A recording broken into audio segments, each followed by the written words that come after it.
अस्सलामुअलैकुम, मैं हूं आपकी मेज़बान शाइस्ता रज़ा और आप देख रहे हैं प्रोग्राम बनाम सरकार। अगर बात करें इंटरेस्ट की, तो इंटरेस्ट एक ऐसी चीज़ है जिसके बारे में अक्सर लोग बात करते हैं। बहुत सारी बातें हैं जो हमें सुनने को मिलती हैं, जिसको उर्दू ज़बान में सूद कहा जाता है।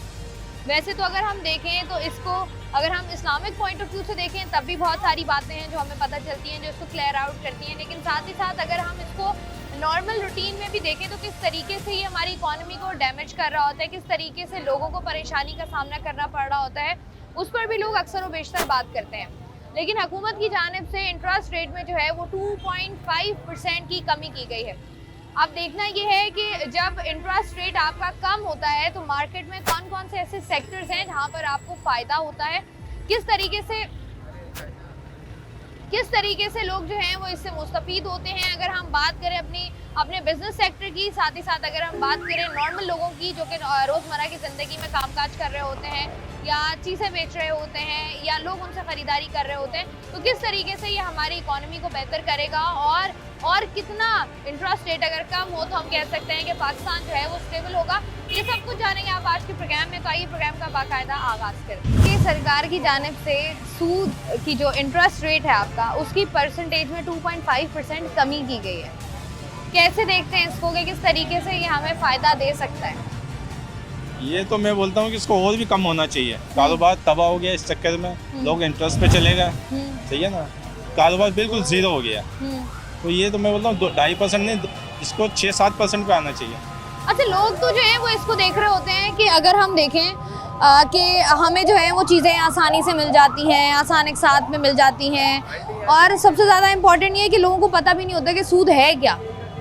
तो इस पर क्या कहेंगे आप? ये तो सबको पता है, लेकिन लोगों को जो है ना, अब इन चीज़ों का जाहिर सी बात है, इन चीज़ों में जाएंगे तो पता चलेगा ना। मालूमात तो सबको है, लेकिन अब ये किस्तों पे चीज़ें आसानी से मिल रही हैं, लोग ले लेते हैं, बाद में रोते रहते हैं, फिर किस्तें पे नहीं होती है, वो सामान उठा के ले जाते हैं। समझ गए ना, ये भी एक घाटे का ही नुकसान है।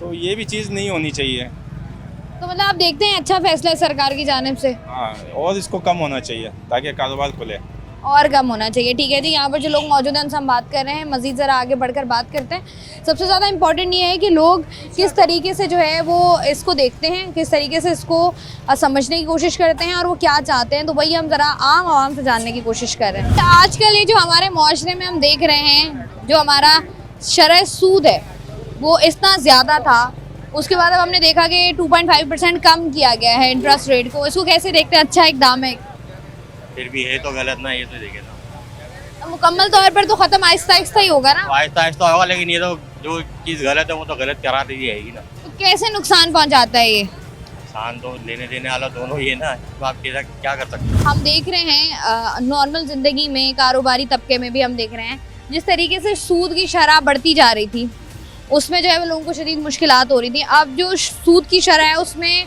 2.5% कमी की गई है। कैसे देखते हैं इसको? बिल्कुल सही है, अच्छा कदम है ये, बहुत अच्छा कदम है, और कम होना चाहिए इसको, बल्कि ख़त्म ही हो जाए तो माशरे से वो तो बहुत अच्छा है। लेकिन ख़त्म होना बहुत मुश्किल, नामुमकिन सा लगता है। ख़त्म होना बहुत मुश्किल है, ख़त्म हो जाए सबसे बेहतर है।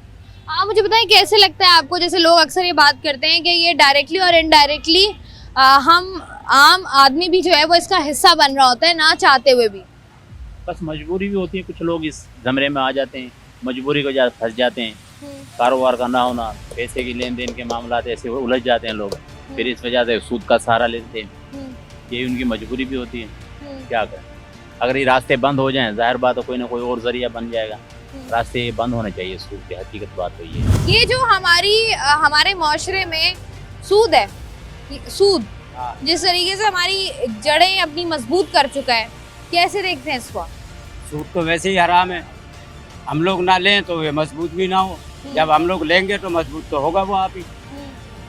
तो ये जो इसकी एक परसेंटेज जो है मुकर्रर की जाती है, तो उसमें जो है शरह सूद में जो है वो 2.5% कमी की है उन्होंने। तो आप देखते हैं अच्छा कदम है। सूद तो है ही हराम, या 2.5% कम करो या 3% कम करो, सूद तो है ही हराम। जिससे ना लो तो बेहतर है।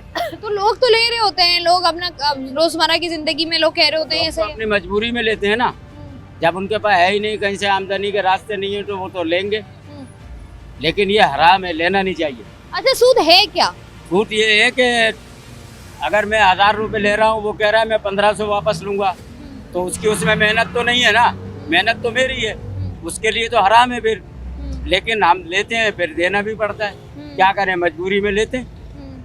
तो आपको लगता है कि सूद का खात्मा हो जाना चाहिए? बिल्कुल हो जाना चाहिए। लेकिन अच्छा कदम है ना हुकूमत की जानिब से, देखिए 2.5% कम हो गया है, आगे चल के मजीद कम होगा। ये ना ले तो अच्छा है, किसी की मदद कर दें वो बेहतर है। ठीक है, बहुत शुक्रिया जी। यहाँ से मजीद आगे बढ़ते हैं। सूद क्या है? सूद तो पहली चीज़ वही बात है, जब हुजूर सल्लल्लाहु अलैहि वसल्लम ने मना फरमा दिया, फिर हम लोग उसी पे काम कर रहे हैं, तो नुकसान तो होना ही होना है। गवर्नमेंट के साथ हमारा भी है और हमारे साथ गवर्नमेंट का है, क्योंकि हम खुद सही नहीं है, गवर्नमेंट कहाँ से सही आएगी? क्योंकि हुजूर सल्लल्लाहु अलैहि वसल्लम ने फरमाया जब रियायत सही नहीं होगी, हुक्मरान कभी सही नहीं आएंगे। मेन मसला तो हम लोग सही होंगे ना पहले, जब हम ही सही नहीं है तो हुक्मरान कहाँ से सही आएंगे, और हुक्मरान सूद पे ही काम चलाएंगे। अच्छा, कहा ये जाता है कि महंगाई को कंट्रोल करने के लिए जो है वो इंटरेस्ट रेट, जो आपकी शरह सूद है, वो बढ़ाई जाती है। अब अगर आपको लगता है हमारी इकोनॉमी बेहतर हो, हमारा रुपया मुस्तहकम हो, तो फिर ये खुद ही कम हो जाएगा? मुश्किल है, क्योंकि जब तक हमारी नीयतें सही नहीं होंगी कुछ भी नहीं होगा। अच्छा, हुकूमत की जानिब से 2.5% जो है वो कमी की गई है शरह सूद में। अब ये अच्छा पॉजिटिव नहीं है कि कम है हो? सूद है हराम, चाहे उसको ऐसे दे ले क्या ऐसे दे ले, है हराम। लेकिन लोग तो देखे ना, नॉर्मल जिंदगी में भी लोग मजबूरी कह लें, वो कुछ या- भी कह ले, सही बात है, लोग ले तो रहे होते हैं ना। बिल्कुल सही लेकिन बात अच्छा है कि आप जहाँ पर उनको ज्यादा सूद वापस कर रहे थे, शरह सूद ज्यादा थी, वहाँ थोड़ी सी कम हो गई है। अच्छी बात यही है, मैं तो कह रहा हूँ अगर बिल्कुल ही खत्म कर दें तो और भी अच्छी बात है, ताकि लोगों का भला हो सही से। ठीक है जी, बहुत शुक्रिया। यहाँ पर हम आवाम से बात कर रहे हैं और उन्हीं की राय हम लोग ले रहे हैं, जहाँ पर आवाम बहुत बड़ी तादाद में यही कहती हुई नजर आती है कि सूद जो है वो उसका मुकम्मल तौर पर खात्मा यहाँ से हो जाना चाहिए। यहाँ से मजीद आगे बढ़ते हैं। तो मुझे बताएं कि हमारे जो माशरे में अगर पाकिस्तान की हम बात करें, अक्सर लोग ये बात करते हुए नजर आते हैं कि सूद जो है वो हराम है, सूद जो है नहीं लेना चाहिए। उसके बावजूद भी इतना जड़ें इसकी मजबूत हो गई हैं। सबसे पहले तो आसान फहम ज़बान में बता दीजिए, सूद है क्या? बैंक बंद करवा दें, सूद खत्म हो जाएगा। बैंकिंग सिस्टम तो इस्लाम में है ही नहीं।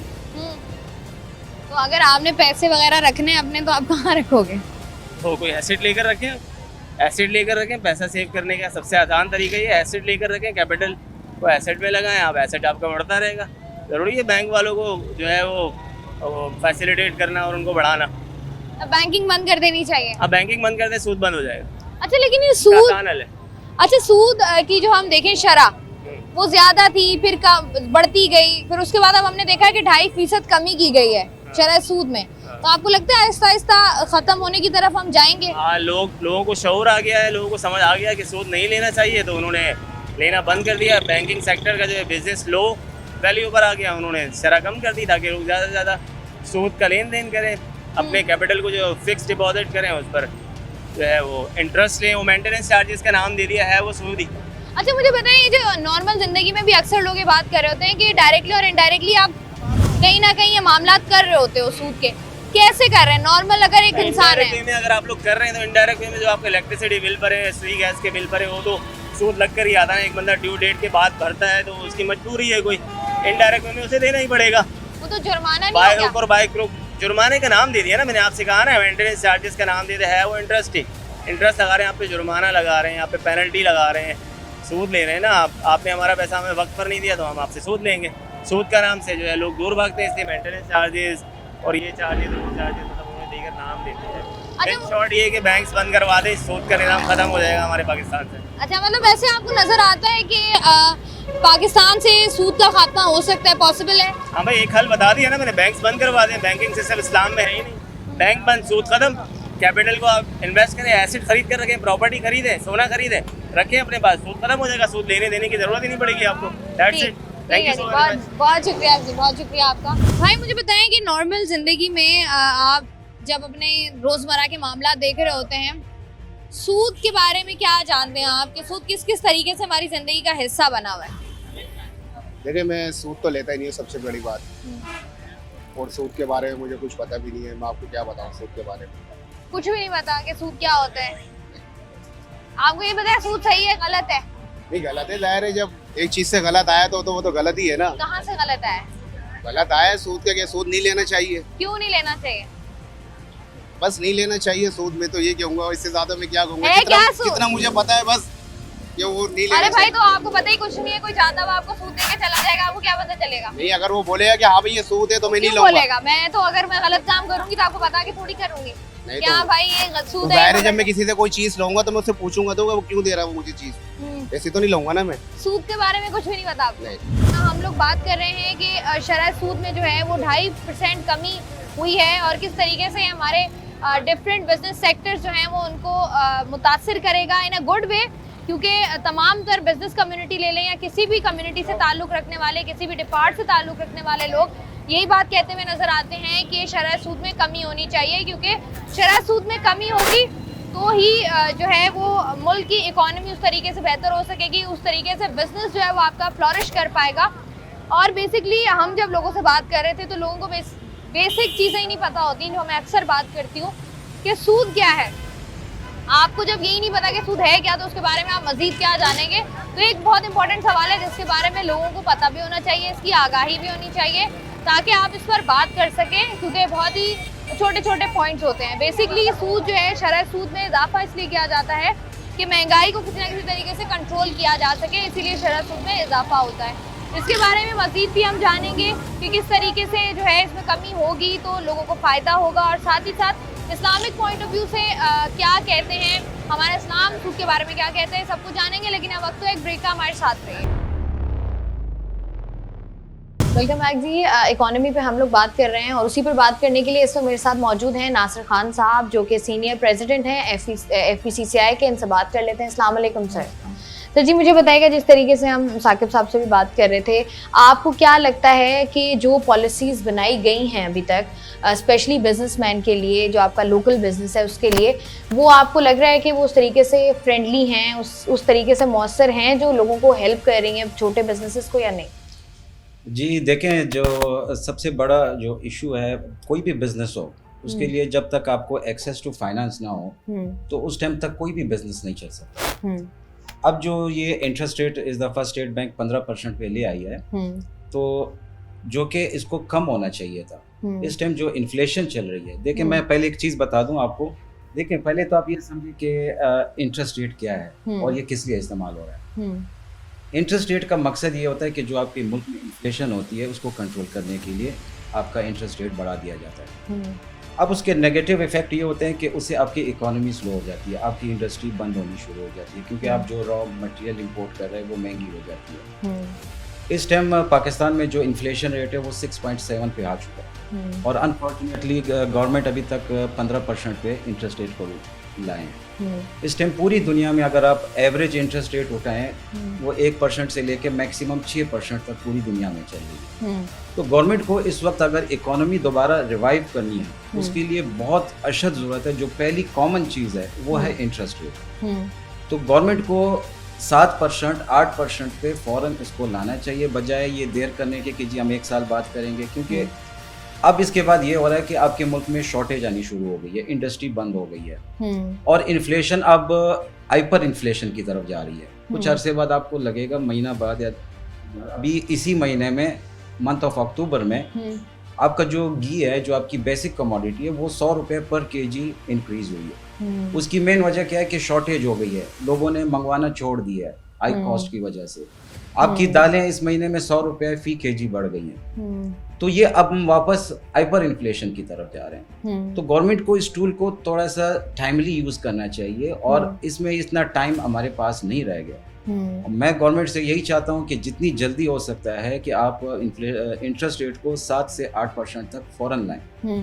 हुकूमत इसको 6 से 7% लाने में नाकाम रही है। इसकी बुनियादी वजह आप क्या समझते हैं? कि जैसे आप कह रहे थे कि महंगाई इसकी बुनियादी वजह होती है, लेकिन हमारे पास और कोई तरीका नहीं है महंगाई को कंट्रोल करने का? जी, महंगाई को कंट्रोल करने का तो तरीके बहुत से हैं। उसमें आपने जो आपके सिस्टम ऑलरेडी चल रहे हैं उस पर चेक एंड बैलेंसेस बढ़ाएं, तब जाके आपकी ये चीज़ें जो हमारे यहाँ अंडर इनवाइसिंग हो रही है, ओवर इनवाइसिंग हो रही है, स्मगलिंग हो रही है, स्मगलिंग पे भी गवर्नमेंट काफ़ी हद तक काम कर रही है और काफ़ी हद तक कामयाब हो भी चुकी है। तो और भी बहुत से टूल्स हैं, सिर्फ एक इंटरेस्ट रेट नहीं होता कि आपने इन्फ्लेशन को नीचे लाना होता है। तो उसमें सिस्टम में भी बेहतरी करने की बहुत ज़रूरत है। अच्छा, जिस तरीके से हम पहले भी बात कर रहे थे, आपको लगता है कि इंटरेस्ट फ्री पाकिस्तान बनाया जा सकता है? देखिए आज के हालात के हिसाब से हम देखें तो इस टाइम हम पे जो कर्जे चढ़े हुए हैं आज के हालात की वजह से, तो ये डिपेंड करता है कि 2028 में या 2030 में पाकिस्तान अपने कर्जे दे सकता है। तो उस वक्त ये हम कह सकते हैं कि इंटरेस्ट फ्री तो एक ख्वाब है, अगर हो जाए तो बहुत अच्छी बात है। अच्छा नासिर खान साहब, अभी जैसे कुछ महीने पहले चले जाएं तो हर पाकिस्तानी हमें परेशान नजर आता था, क्योंकि लगता था कि मुल्क डिफॉल्ट होने वाला है, महंगाई बहुत ज़्यादा हो गई, बहुत ज़्यादा एक्सट्रीम लेवल पर हो गई थी। अब आहिस्ता आहिस्ता हम देख रहे हैं कि चीज़ें स्मूथ आउट हो रही हैं, चीज़ें बैलेंस्ड हो रही हैं। तो ये आपको लगता है कि इस तरह की पॉलिसीज़ बननी चाहिए ताकि आवाम को भी रिलीफ मिले, ताजरों को भी रिलीफ मिले, हमारी इंपोर्ट एक्सपोर्ट भी बेहतर हो? कौन कौन सी ऐसी पॉलिसीज़ हैं जो आपको लगता है कि फ़ौरन उस पर इक़दाम होने चाहिए?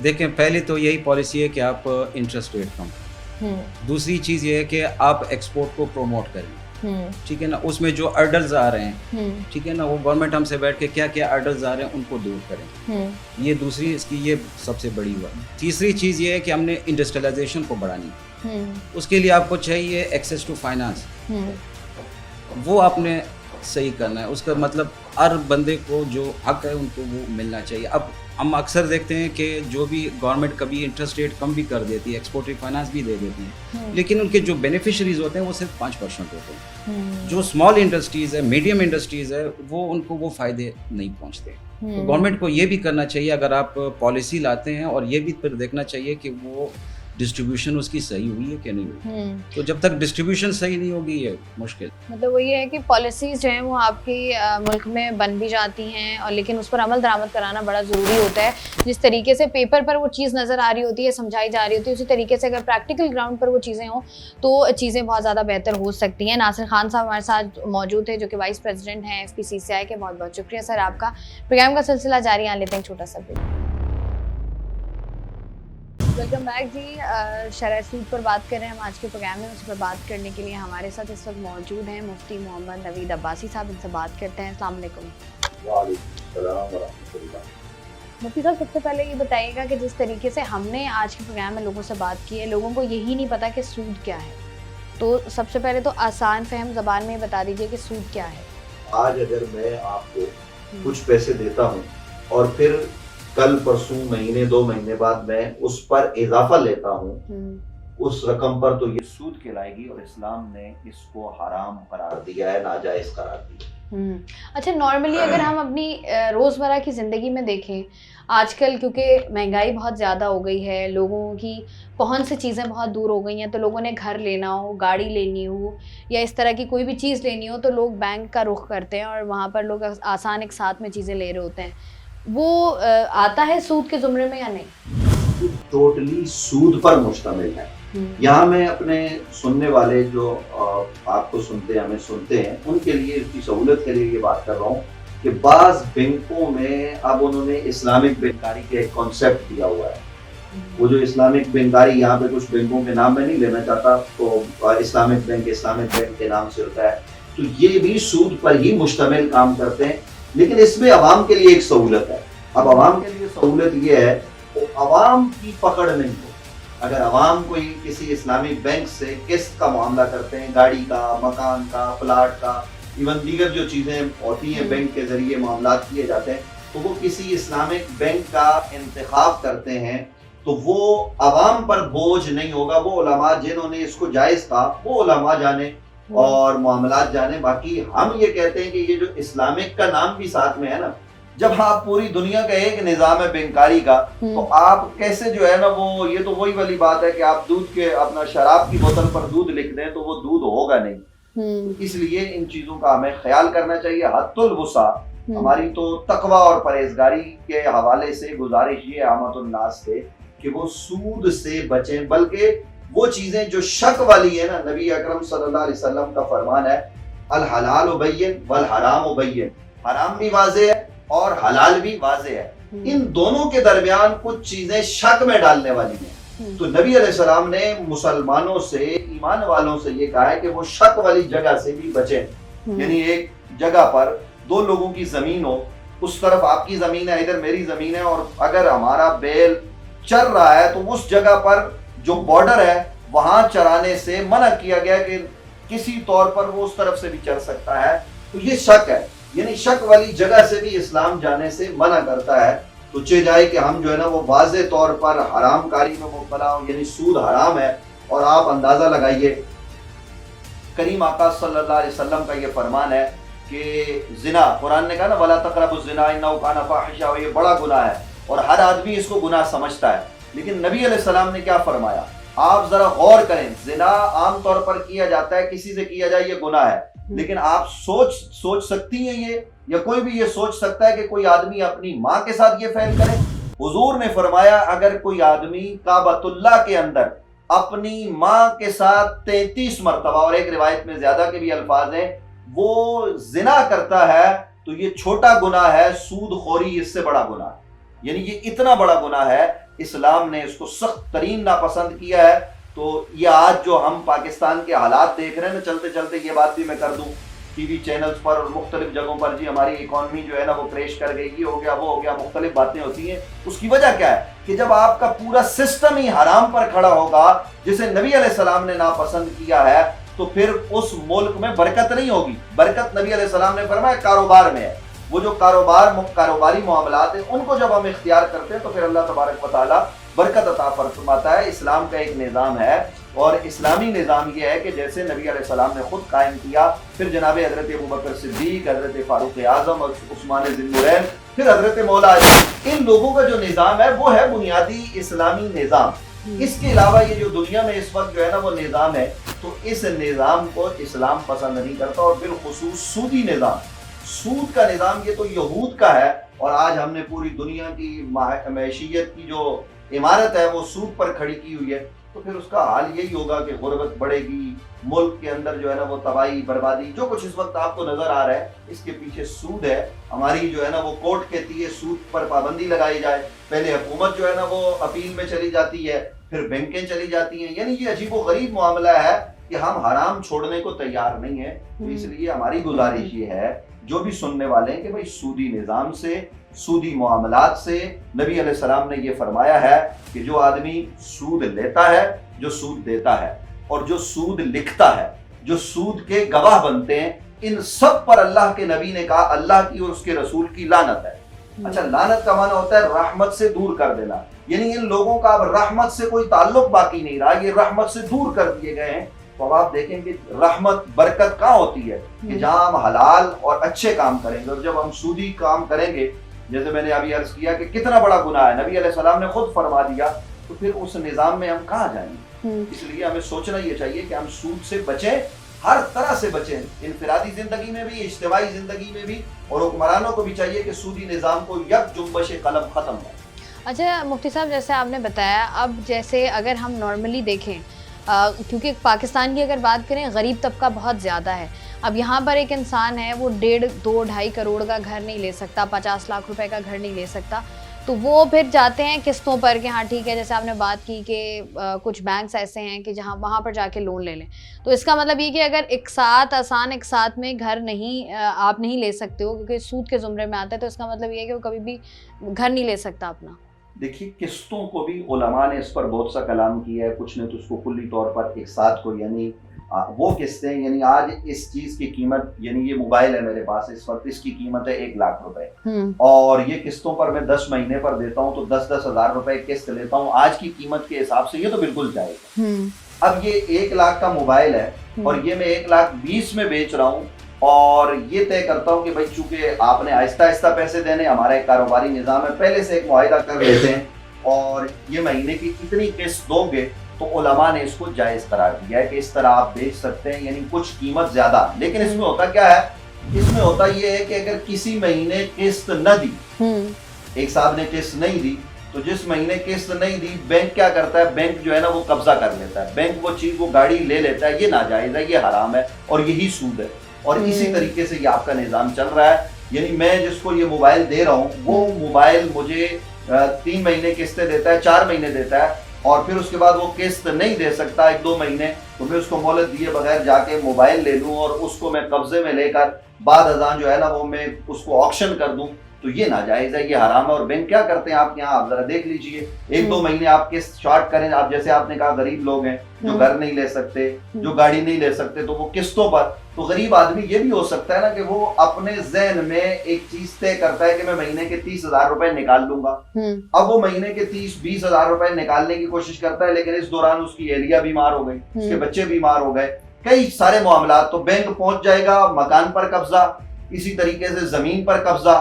ये जो ज़री बैंक होते हैं जो ज़राअत के हवाले से काम करते हैं, तो वो जमीनों पर जाकर कब्जा करके फिर उसको ऑक्शन करके उसको बेच देते हैं। ये उनका इख्तियार ही नहीं है, ये उनकी मिल्क ही नहीं है। तो ये सूदी निज़ाम है, इसको इस्लाम ने सख्त नापसंद किया है। वजह मैंने आपको बता दी है कि इससे फिर मुआशरे में बिगाड़ पैदा होता है। हाँ, अगर दुरुस्त तरीके से काम किया जाए तो उस पर इस्लाम की कदर नहीं है। अच्छा, जिस तरीके से लोगों के दिमागों में ये परसेप्शन भी है कि जैसे बिजली के बिल आते हैं या आपका गैस का बिल आ गया, XYZ कोई भी बिल आ गया और इसकी मुकर्ररा डेट होती है, अब आप मुकर्ररा डेट के बाद वो बिल पे करेंगे तो उस पर आपको जुर्माना लगेगा, या मेंटेनेंस के नाम पर या जुर्माने के नाम पर। जिस तरीके से ये जो पैसे बढ़कर आपको आ रहे होते हैं, ये भी सूद में काउंट होता है, ऐसा है? देखिए, ये तो एक जुर्माना है ना जो उन्होंने एक तयन किया वक्त का कि इस वक्त पर आते हैं, हम इसको कुल्ली तौर पर सूद नहीं करार दे सकते।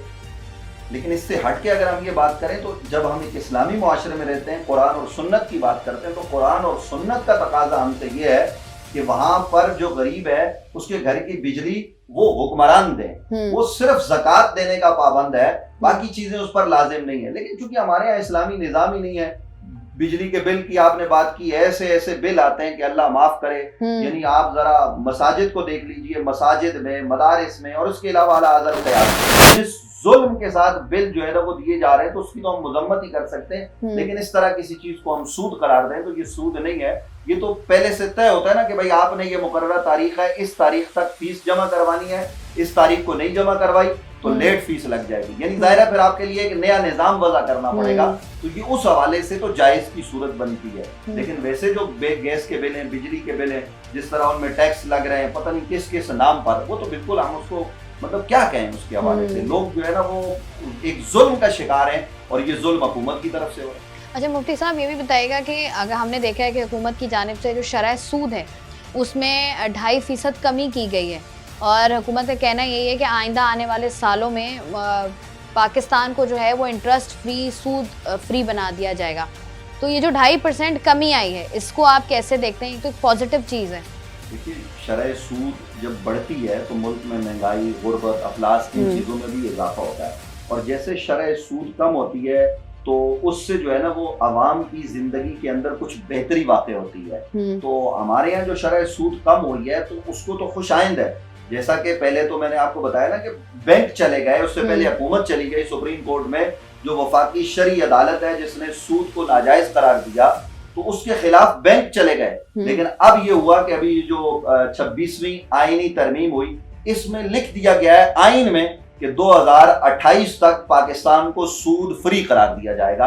यानी ये खुद ब खुद सूद फ्री हो जाएगा, कोई सूद नहीं ले सकेगा, ये आइन ने पाबंद कर दिया है। तो ये खुशाइंद है, जैसे जैसे शरह सूद कम होगी वैसे वैसे महंगाई भी कम होगी। और हम तो कहते हैं कि ये कल तक का भी जो इसका गुनाह है, जो इसका बोझ है, ये तो कल तक भी नहीं होना चाहिए। लेकिन बहरहाल अब हम न जाने क्या नाम है हुक्मरानों की, रियासत की क्या मजबूरियां हैं, बहरहाल अगर कम की है तो वो खुशाइंदा, हम उसको अच्छी नजर से। अच्छा, आपको लगता है मुफ्ती साहब के सूद फ्री हो सकता है? जैसे आप देख रहे हैं, आप बात कर रहे हैं कि बैंकिंग सेक्टर जितना भी आपका, एक तो जो बैंक में मुलाजमीन हैं वो उनको भी लोग काफ़ी ये बातें कह रहे होते हैं कि भाई तुम्हारी तो तनख्वाह भी हराम है, क्योंकि तुम तो सूद का कारोबार करते हो, तुम लोग बेचते हो क्रेडिट कार्ड्स वगैरह XYZ। और अगर बैंकिंग सेक्टर, ऐसा मुमकिन है कि इसका खात्मा ही कर दिया जाए मुकम्मल तौर पे? मुमकिन है, क्या चीज़ मुमकिन नहीं है? दुनिया में मिसालें मौजूद हैं कि जहाँ सूदी निज़ाम नहीं है। आप खुद ज़रा इसराइल को देख लीजिए, क्या इसराइल के अंदर सूद है? ज़रा रिसर्च कीजिए, ये जो हमारे रिसर्चर बैठे हुए हैं ये तहकीक करें, वहाँ वो अपने यहूदियों से सूद लेते नहीं लेते। ये सारी चीजें हमारे पेश नजर होनी चाहिए। बाकी जो आपने बैंक के अंदर मुलाजमीन की बात की, जो वो मुलाजिम जो बराह रास्त सूद का काम करते हैं तो उनकी तनख्वाह जायज नहीं है। उनके लिए तो हम ये कहते हैं कि वो जल्द अज जल्द नई नौकरी तलाश करें, उसको छोड़ दें। लेकिन वो लोग जो सिक्योरिटी गार्ड है, जिसका बैंक से कोई लेना देना नहीं है, यानी सूदी निजाम से लेना देना नहीं है, तो उनके हवाले से हम हराम का फतवा नहीं देते। एक जुम्बश कलम लोगों को हम मजबूर नहीं करते। लेकिन जो इस्लाम है, जो कुरान है, वो हमने आपको बता दिया कि यानी वही बैंक वाला, उससे आप कहिए ना कि वो गलत कारी का कोई काम करेगा, नहीं करेगा। और फिर माँ बहन के साथ तो कोई सोच भी नहीं सकता। तो नबी अलैहिस्सलाम फरमा रहे, इसमें कोई शर्म की बात नहीं है। नाजरीन, मैं इनको भी बताना चाहता हूँ, लोग कहेंगे क्या बात कर रहे हैं भाई, ये 1400 साल पहले नबी अलैहिस्सलाम फरमा गए। तो नबी अकरम सल्लल्लाहु अलैहि वसल्लम ने जब ये फरमाया है तो इससे हमें किस कदर बचना चाहिए। फिरौन का दिया हुआ निज़ाम है, ये यहूदियों का दिया हुआ निज़ाम है, इस निज़ाम से हमें बचना है। वो है जो करीम आका सल्लल्लाहु अलैहि वसल्लम ने दिया। ठीक है जी, बहुत बहुत शुक्रिया। मुफ्ती मोहम्मद नवीद अब्बासी साहब हमारे साथ मौजूद थे और तमाम तर शक व शुबा आते हैं सूद को ले, और बहुत सारे ऐसे लोग जो हमारे इर्द गिर्द रहते हैं जिनको बेसिक चीज़ें नहीं पता, क्योंकि हमेशा अपने प्रोग्राम में बात करती हूँ कि वो चीज़ जिससे आप डायरेक्टली और इनडायरेक्टली कनेक्टेड हैं उनके बारे में आपको मुकम्मल मालूमात होनी चाहिए। तो सूद एक ऐसा मामला है जिसके बारे में मालूमात का होना बहुत ज़रूरी है, ताकि आप रोज़मर्रा की ज़िंदगी में कोई भी काम कर रहे हों, चाहे वो आपको वक्ती रिलीफ ज़रूर दे रहा हो, लेकिन जिस तरीके से हम लोग देखते हैं कि कोई भी आप गाड़ी लेते हैं, कोई भी आप ज़मीन प्रॉपर्टी ख़रीदते हैं, तो उसके बाद आप उसकी किस्तें किस मुश्किल से दे रहे होते हैं, और जिस महीने आप किस्त ना दे पाएँ उसके बाद उसके क्या कॉन्सिक्वेंसेस होते हैं वो भी हम लोग बहुत अच्छे तरीके से जानते हैं कि किस अजियत, किस परेशानी से जो है वो हमें गुजरना पड़ रहा होता है। तो बेहतर यही होता है कि वो मालूमात जो आपके पास हो उसके बाद आप कोई फ़ैसला करें, ये आपके लिए भी आसान होता है और आपसे जुड़े रिश्तों के लिए भी जो है वो आसान हो जाता है। हुकूमत की जानिब से जो 2.5% शरह सूद को कम किया गया है, इसको तमाम तर सेक्टर्स, अब तक हमने लोगों से बात की, चाहे वो ताजिर हो, चाहे वो इस्लामिक पॉइंट ऑफ व्यू से देखें, सब ने इसको जो है वो पसंद किया है, सब ने इसको पॉजिटिव कहा है। 28 तक इसको जो है वो इंटरेस्ट फ्री पाकिस्तान को बना दिया जाएगा। मैं हूँ आपकी मेज़बान शाइस्ता रज़ा। प्रोग्राम से मुझे दें इजाज़त, अपना रखिएगा ख्याल। अल्लाह हाफ़िज़।